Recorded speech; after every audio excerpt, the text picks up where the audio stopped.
No año 73 era de Jesucristo, 73, y llegaron acá los romanos. Lo que vemos acá, los cuadrados, los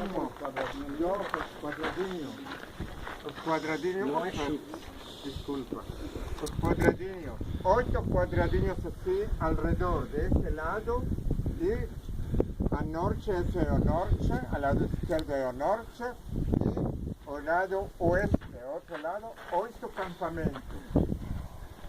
8 campamentos, los soldados de esos 8.000 soldados romanos que querían conquistar un lugar donde moraban 900 personas, 900 judeos,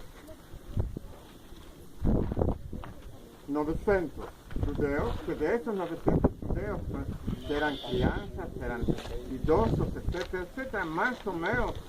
No tenemos un número especialmente, mas podemos hacer a cuenta que más o menos eran 150 combatientes soldados.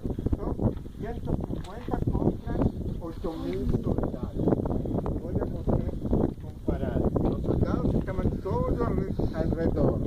Pasamos así 70 años y ahora vamos a voltar esos 70 años para seguir en el palacio de Herodes, no por allá, por aquí, por aquí.